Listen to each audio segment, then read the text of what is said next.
Hi, everyone. My name is Craig Descoteaux. I am a young 42 years old. Been a trainer, CrossFit trainer, since about 2008. Uh, and I moved here in College Station about 3.5, almost 4 months now. So, From where?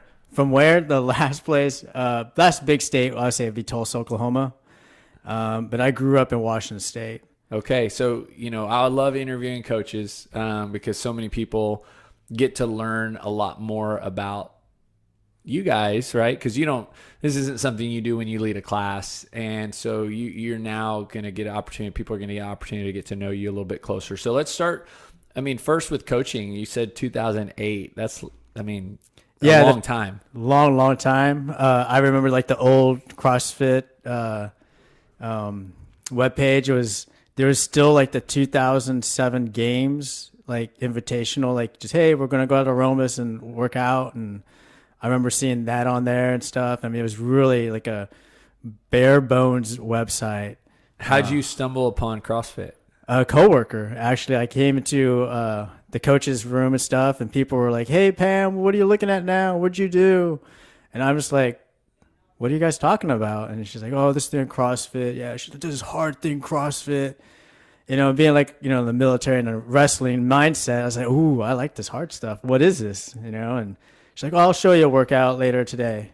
So she ran me through Michael. Oh, yeah. Which is at 3 rounds. 800 forward, backward. Yeah, so that was really, I was like, oh my gosh, this is really cool. It reminded me of like wrestling, just sweat, go as hard as you can. But now like, you have accountability of the how far you're going and stuff like that. And I was like, oh, that's different, and we just kind of like bounced each other with some workouts and stuff. Then she's like, oh, can you do pull-ups? I was like, I can do pull-ups. Of course, I did like the strict pull-ups, And she's like, oh, you got to do Fran. I was like, oh. Yeah, so you can see like 45 strict pull-ups never happened. Yeah, so you were like, I guess, 30 years old? I was 29, 30? 20, yeah, almost about that 30 years old. Yeah, getting really close to that age, the older age. And then did you get into coaching right away, or? I didn't get coaching right away because I was kind of dabbling into the CrossFit stuff. I was a sports performance coach, so teaching kids, how to run faster, kind of lift faster. So I saw CrossFit as a conditioning piece, not as a overall big picture piece. In the beginning of the CrossFit stuff, when I moved out from that performance stuff, I went to personal training. And I didn't like the old traditional, like Monday we were going to do, chest and tris and all that stuff, Yeah. So I was like, I wonder if I can do this CrossFit stuff as a personal training, and then I started kind of like pulling the edge, like just kind of pulling the sweater apart a little bit, piece by piece, trying to work in where like, can I teach someone to do a Cindy instead of 20 minutes? Can we do half the time in 10 minutes? And then just do like the rings and stuff and just, not squatting really low, but let's just get them squat to just parallel what they're comfortable with. And every time they come back, it's like, I don't know what you did to me, but I cannot move for the past couple days. And so they're like, oh, what else you got? So what do you feel like CrossFit, how is it so different? And, in 2008, being in sport performance and training, it wasn't what it is today. Like people today, CrossFit's just, I mean, it's a household name, but you also see that everywhere. Right. And it might not be called CrossFit, but that a little bit of that methodology has come from CrossFit. But in 2008, there was nothing to compare it to. Yeah. So from your training background, like what stood out to you about this way that people worked out? It was more like the movements can be applicable to anything that you wanted to do. So, I mean, yeah, sports performance, I'm working with, young athletes or, athletes or kids or young adults that want to be athletic and, trying to do these things. Is like, well, the movement patterns are pretty much the same. A squat, a hinge, a press. It's pretty much the same as to a person who needs just to move around, just be generally healthy, so it could just be walking upstairs. So, and you can do step ups, but it doesn't have to be the CrossFit, 20-inch, 24-inch step ups. It can just be to like a, 10-pound plate, but now I'm get to hold on to them now to like repetitions, or time, or how many repetitions they can complete in a time. So I think to me, that's just a way for me to, it keeps me as a, coach, a trainer, as a way to, it inspires me a little bit more. Like how high can they step up? Is it a 10-pound plate, a 45-pound plate? I can measure that. When did you get your CrossFit level 1? When? Yeah. Right about like 2008, there was a CrossFit gym. I saw it on the website. Hey, we're moving out of the garage to actually, a warehouse thing. We need some people helping out. So I was like, I want to learn this CrossFit thing, right? So I was like, hey, do you need some extra hands? They're like, okay, who are you? And I introduced myself like, yeah, I actually work over there. That's Sports Performance List. I heard about this thing, CrossFit and stuff. I just want to see, how can I be a part of this? So that's when you got your level 1 certification? Oh, they were like, after a couple of days, they're like, you need to get your level 1. I was like, what's the level 1? I was like, okay, cool. Looked at the price, and that was really a big punch to the gut. $1,000 for a weekend cert. Yeah. And he's like, I just paid $300 to get certified for the strength conditioning stuff. And I was married at the time too, and trying to convince the spouse at the time, like, hey, I need to take this level 1. It's going to be $1,000. The closest one is in California, so I got to take a flight from Tulsa to Cali, and then, oh yeah, we got to pay for a flight. And did you go? So you went right away? Yeah, I was like, she's like, you figure it out. If you can figure it out, you can pay for it. What gym was it at? It was Freddie Camacho's gym. I don't think it's open now, but it was CrossFit One World. Yeah. What was your, experience takeaway like? Well, so little side note, my roommate from Fort Hood, he grew up in Hawaii and kind of like the West Coast. He's telling me about this place called In-N-Out Burger. Right? So when I got to the hotel, I looked out and I was like, there's an In-N-Out Burger place. It is lunchtime. I want to go in there and try this In-N-Out. Let's see if my friend Phil, right? I was like, oh my gosh. So I finished the burger, went back in line, and ordered another one. So I would just say like my experience came off perfect, right? And the gym was really close to the In-N-Out. So when we did the breakaways for lunch, yeah, I was there. But when I walked into the door for the CrossFit, it's like, hey, here's your name tape. Here's the manual and stuff, and here's your T-shirt.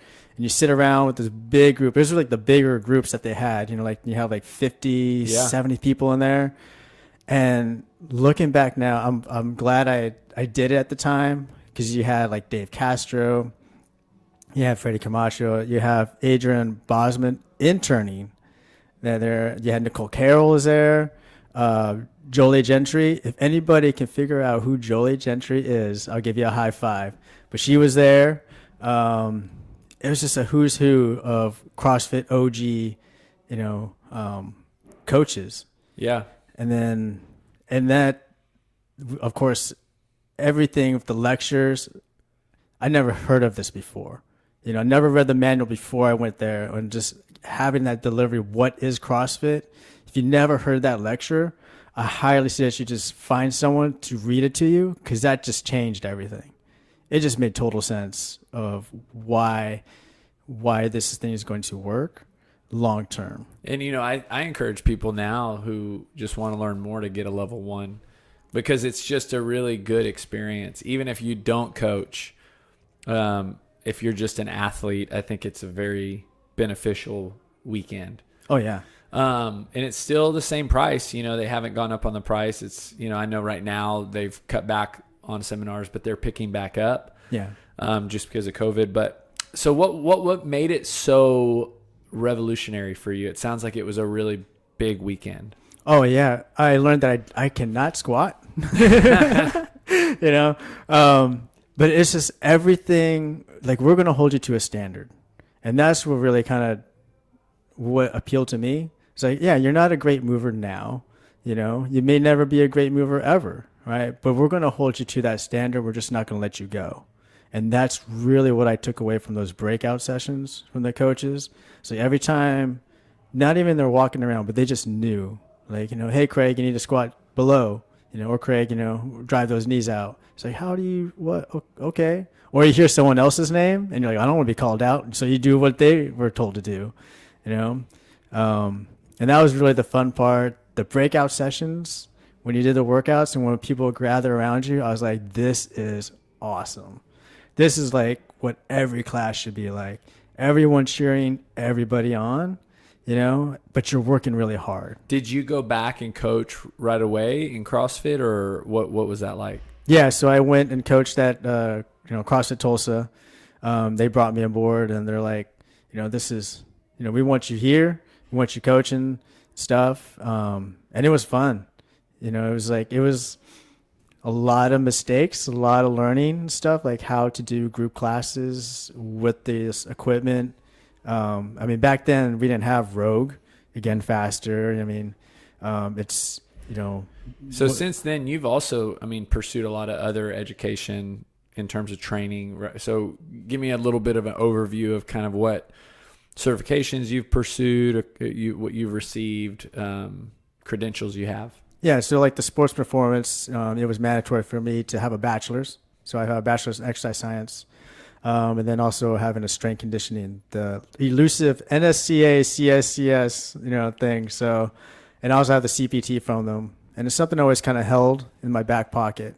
That was my first certification, so I don't want to I don't know, it's kind of hard. Like, I don't want to let that one go. Mm-hmm. So I worked really hard for it. Mm-hmm. I didn't realize that was a step after the thing. Level one, there's like all the other specialty courses from CrossFit. Kelly Starrett did the mobility. I'd done the CrossFit football with John Wellborn, Ralph Ruiz out of Tampa. Done the Olympic lifting with Coach Bergeron. So that's the way he coaches is like phenomenal. He's really engaging, and he's like in your ear for every lift. And it's amazing how he's still able to do that. Then I took the running courses, CrossFit that was done, and then I tried to do the level 2. So this level 2 is now the level 4, but back then they didn't tell us, but you were just graded on how to coach. So I thought I had it down. You did sports performance, you did coaching a little bit. Just like, okay, I can do this, right? I can do it, right? Yeah, I failed both of them. I got a worse score on the second one than I did on the first one. People don't realize, some of these like standards that CrossFit has for their certification process, and they're pretty high, Oh, extremely high. And I would say, with everybody, it's like, it's not so much knowing the movements, but it's the other piece as well. And I think this is why I like working with you and stuff. And you said it best, like you can know every periodization, you can know every, how to get someone to clean or whatever stuff. You can know all that stuff. But if you don't take care of the client, the member, if you don't show that you care, you're going to fall short every time. So I think, personally for me at that time, I was building the superhero, and I was focusing too much on the super strength as opposed to like the super intelligence. How did that change for you? It changed in a way that it is more fulfilling to have someone smile than to get squat depth. Does that make sense? Absolutely. Because that person smiling will come back and hopefully get to that squat depth. Yeah, man. I can tell you're emotional about your answer, and I love that. I love your heart. Does that resonate with you in some other way? Like, is it like, what makes you emotional about answering that question? I would say it's nice to know that somebody cares. Yeah. So I would say, man, it's okay, man. No, this is awesome. So think about this COVID time, right? This shutdown, right? We're locked in in our own little homes, apartments, whatever, right? Even people that are working, we're being pulled away from our jobs, and hey, you're going to work at home. Sounds great at first, right? I've been there, been on this border mission, and we're supposed to be working in the armory and stuff. That's, hey, you guys got to do all your work in the hotel room now. And then, yeah, it sounds great at first, right? Nothing was really getting done, in a sense where the lack of the initiative or the drive to complete something. We had more negative texts or calls like, how come this thing's didn't get through? How come this person is not getting this? For whatever reason, things started falling apart. And then when you try to get back into it, it didn't feel like everyone was connected. So we kind of lose that because I think we lost caring about the mission because we got separated. Mm-hmm. Even though we weren't really technically separated, but you put us on these walls and stuff, and you didn't have someone there. You didn't walk into the office and saying, "Hey, Craig, what's up?" Or of course the relationships and the community and. Yeah, it's like, hey, Captain, how's it going? How you feeling and stuff? We didn't have that. You just roll yourself out of bed and get on the laptop and start. And I feel that, with, you think about home gyms and stuff, you've seen it. You go to Walmart, all the fitness stuff is gone, and that never happens and stuff. But how long have they kept up with it? They probably had good intentions. But there's more to it than just working out. If that was the case, then there's no reason to have gyms and stuff. But I think it's really important for, having the relationship, with the person as opposed to the program. What makes you want to do this as a career? Well, I feel I have the talent to do it, and I feel I have a lot of time. Being single. Hopefully I get a little doggo at the end of this weekend.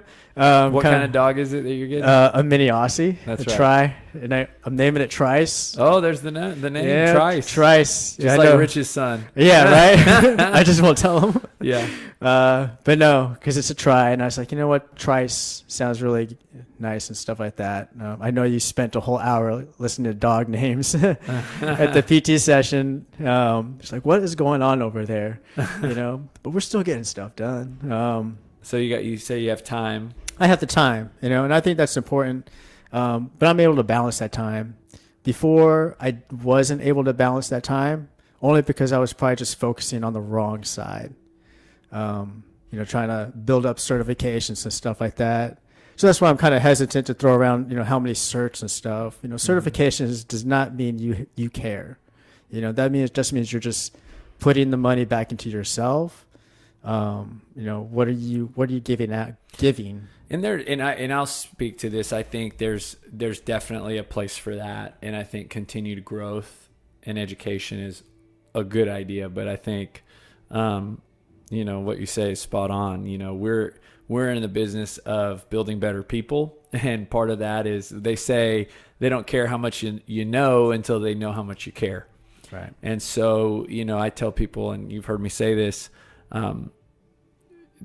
being a trainer is the obvious thing you should be able to do. That's the price of admission to do this as a career. You should know how to program for clients. You should know how to coach. You should know how to see, correct, teach. That's just the price of admission. But what really makes you a great trainer is caring about people and your ability to transfer that care to others, right? Regardless of setting. And ultimately, I don't think it's just a trainer thing. It's just a life thing. Like me being a trainer and you spend enough time with me is no different than me being Charlie in a meeting or in a one-on-one or with my kids, or it's just you have that in you, right? Right. And so I just want to make sure that I think it's great that you're educated and have certifications too, because I think that's valuable. I think people respect that, Yeah. So I mean, yeah. So like, it's kind of like, where is he, where is he spending his other time, to develop himself and stuff. So I'm pretty selective now to what certifications I'm pursuing and stuff, or what books I'm reading, what podcasts I'm looking at or listening to on the fast 8-minute drive I have to work. Yeah. But I the reason I pick certain things and stuff is not just to make myself better so I can be more, promotable, right? It's so I can be more relatable and understand people deeper, What has been, you've been here August 1, I think August 2nd was kind of when you started here. Yeah. So what would you say what have you learned, right, in your time here at BoomFit? It's a small town. It's just not a small town feel. I mean, I grew up in a small town, and it's kind of funny. Like, I left the small town because I want to go see big things and stuff, and I come full circle to live in a small town. Reason being, what I see my 3 months, like, these people are awesome, so it's funny because it's not like, hey, so what's your certifications, or hey, how long you been doing this, or hey, how's your coach? It's more like, are you liking it here? Do you like us here?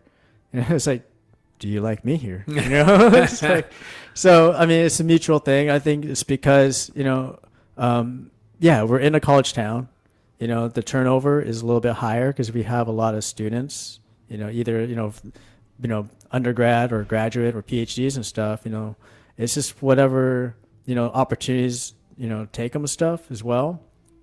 I know, like, just talking with the other like Brandon and Robert and stuff like that, they say, yeah, we had coaches before, and yeah, things change. They get married or they get opportunities and stuff.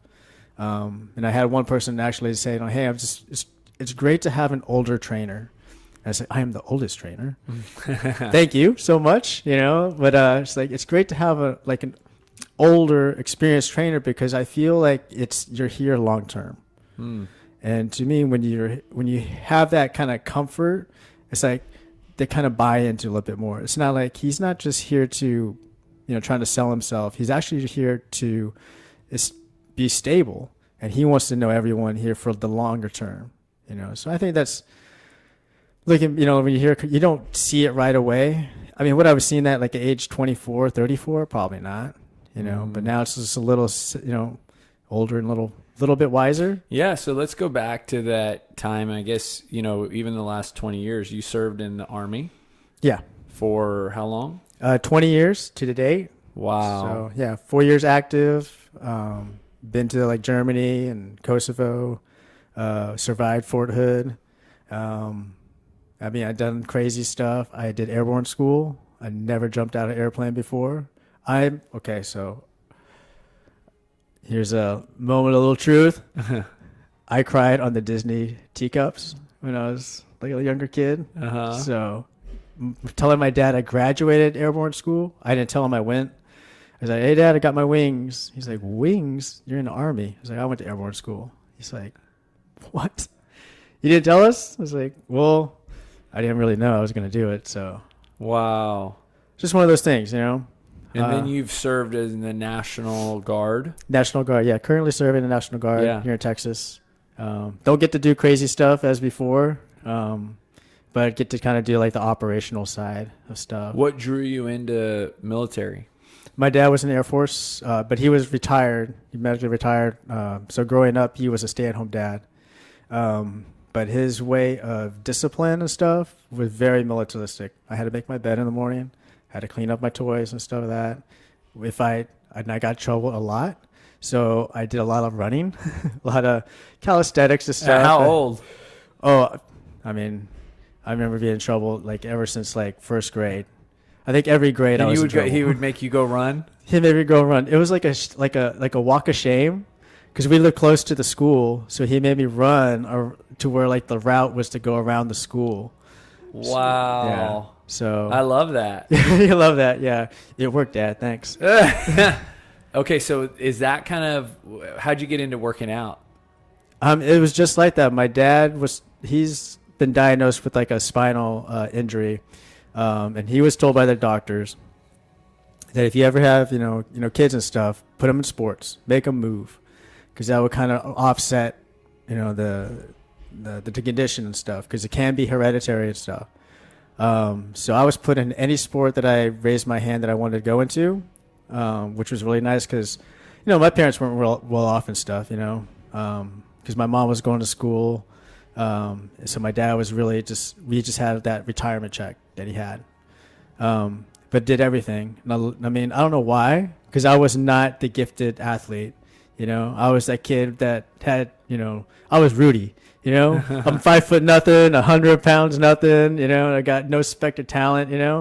But for some reason, I just kept on coming to practice. Like, I love practice. What sport did you feel like you liked the most? Oh, the favorite sport was wrestling. Yeah. So my dad wanted to get me into wrestling early on, and I was like, Dad, I don't have a name and I don't have a costume. And my dad was confused.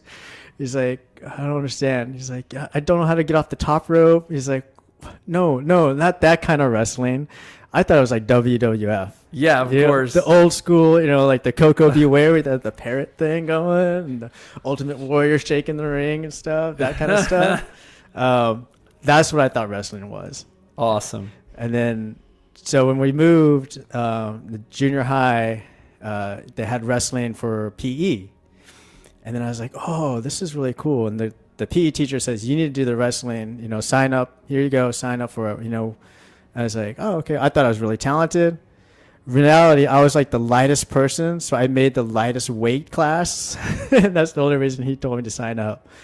But that sparked, I loved it. I lost every match in 7th grade. I won half my matches in 8th grade. And I was just told from the PE teacher, just freshman year, you need to go wrestle. So, I loved it. Did you do that throughout high school? Yeah, so I was actually, I was fortunate enough to letter all 4 years. At our school, that was the only sport you can letter varsity as a freshman.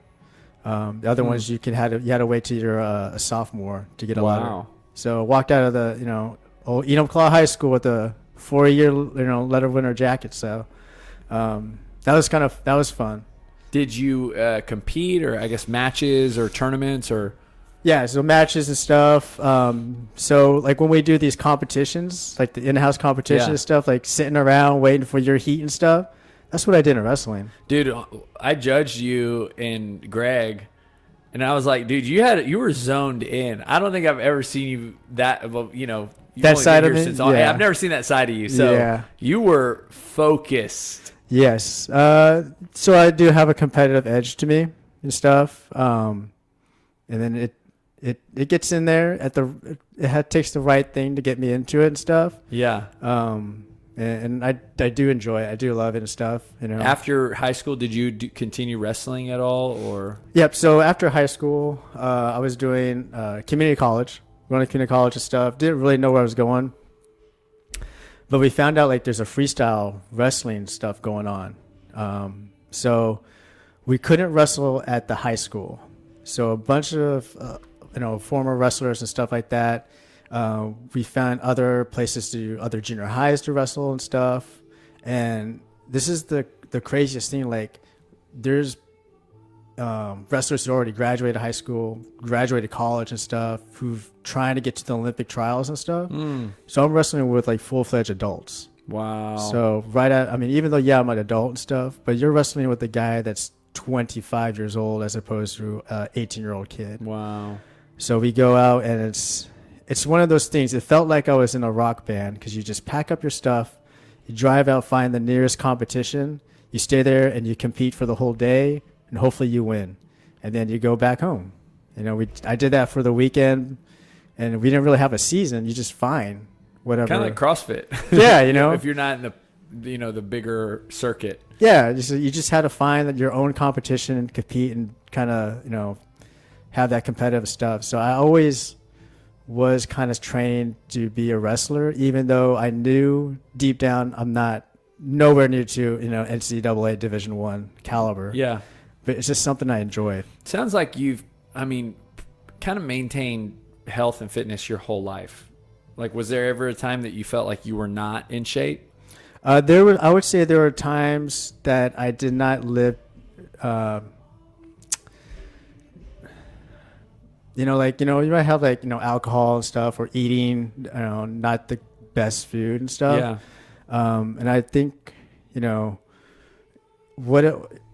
looking back, that's probably should have been the first thing I should have, established, working on eating cleaner, not just to, work out to eat junk food. I think a lot of people can relate to that, right? I just work out so I can eat whatever I want.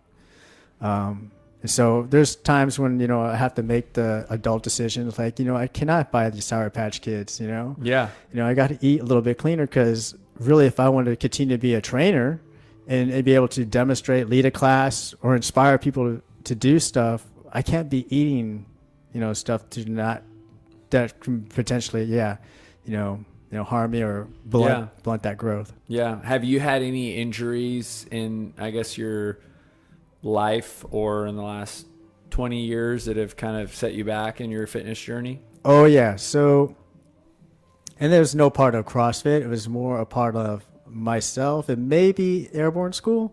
So I have spondylolisthesis in my L5. And what that means is like the vertebrae are stacked. So now there's an actual shift towards my belly button with one of the vertebrae. So I didn't know this. So I was doing Elizabeth, which is 21-15-9 cleans. Is it squat cleans or power cleans? That's the biggest question. That's the biggest one. If anyone could figure this thing out, because what did they do in the games? It was power cleans. That's what I always did first, and then the only time we ever squat cleaned was if it was specified. Specified, exactly. So but anyway, that's a good trivia question. Yeah, I guess who would have the answer? Glassman probably doesn't care. Yeah, anymore. Nobody knows anymore, right?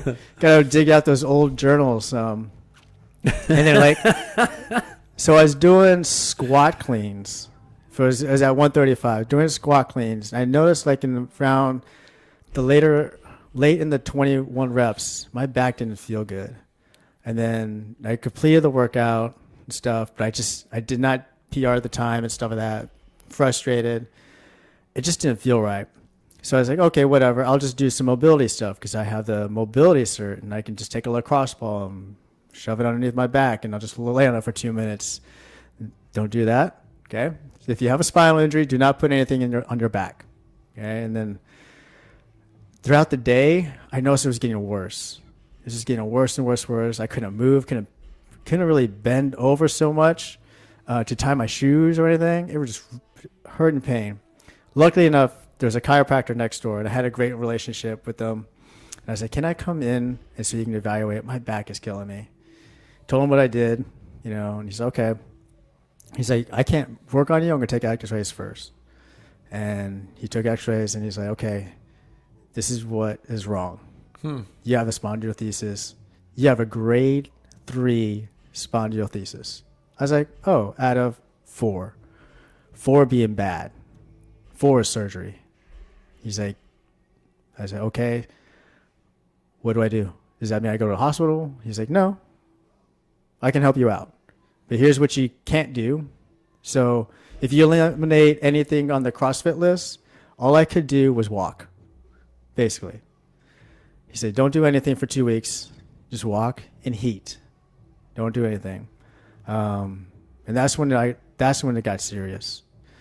I did a lot of homework stuff for him, exercise and stuff. So anytime I wasn't coaching, I was doing the homework stuff where I'm laying on my back, and it just looked like I was sleeping, but I was actually trying to decompress the spine and stuff like that. Saw him, every day.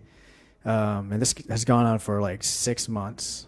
Had a hard time coaching because I couldn't demo a lot of stuff. I had to pull someone else to demo and teach the class. But after the 6 months of stuff, we did the checkup for the x-rays, and he's like, I don't know what you've been doing, but you're at a grade 2. Wow.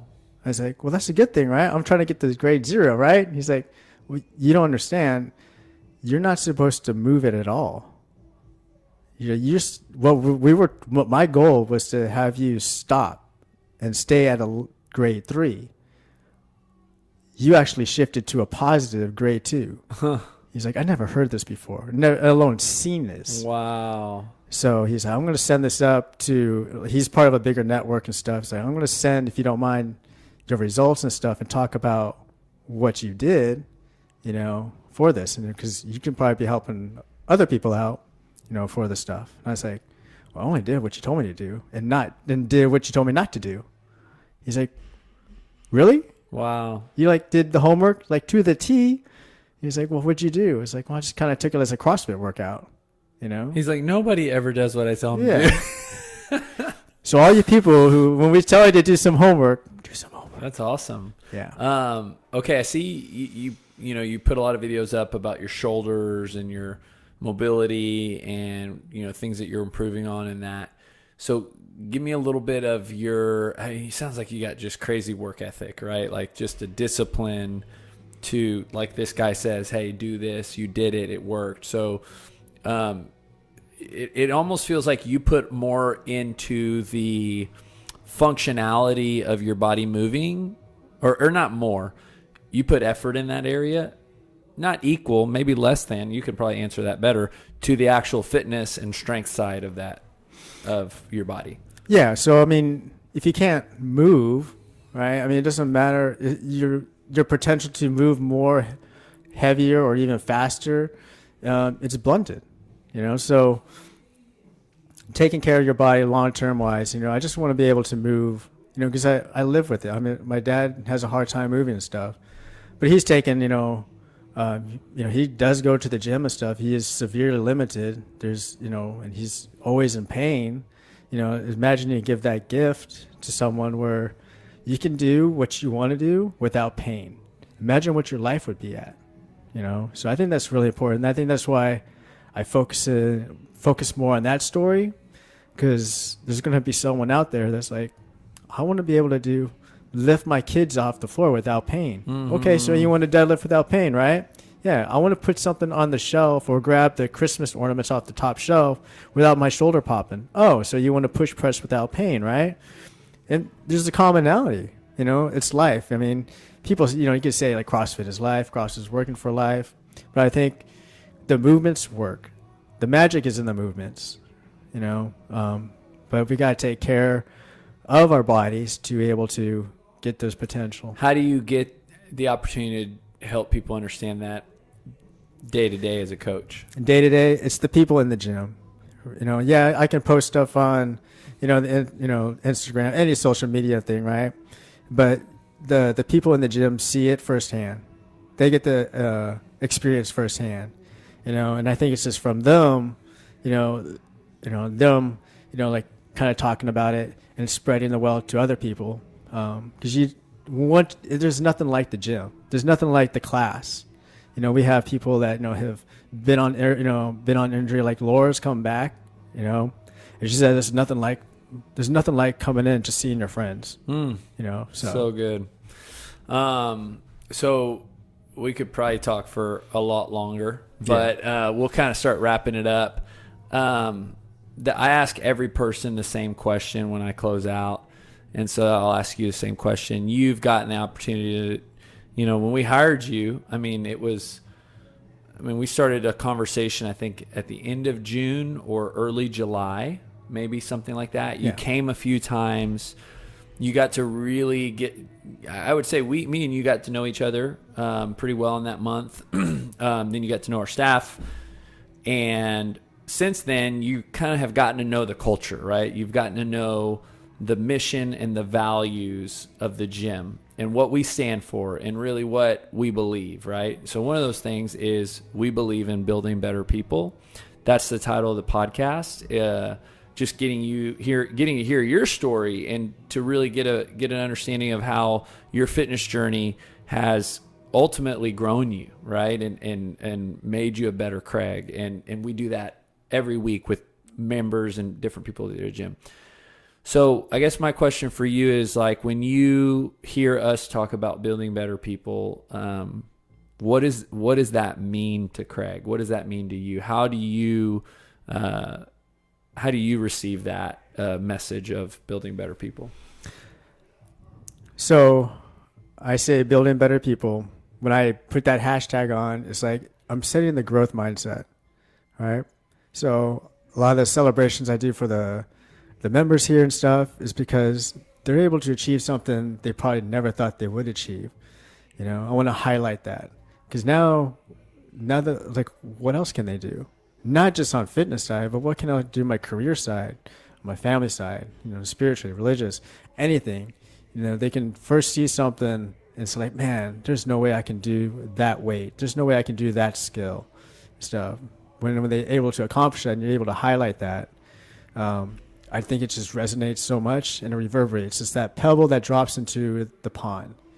We get that first ripple, and then that ripple carries across all the way across to the pond, and that's the growth mindset. And then, like, how we do that here at, you know, BoomFit stuff is that we care so much that your ripple, you may feel that's not a big ripple. Hey, I came to class 3 times a week. That's a huge win, because before you decided fitness was not a part of your life at all. So we highlight, you know, coming in and stuff. You know, we're glad that you're here, you know, after, you know, a post-surgery and stuff. We're here, you know, if you get, you know, a promotion, you know, you get the opportunity to go somewhere else. You know, we celebrate that stuff because, you know, before then, that could have been the thing that you would never experience if you never take a step in here, or we as coaches never highlight or care that much. So that's what building better people is for me. It's developing that growth mindset.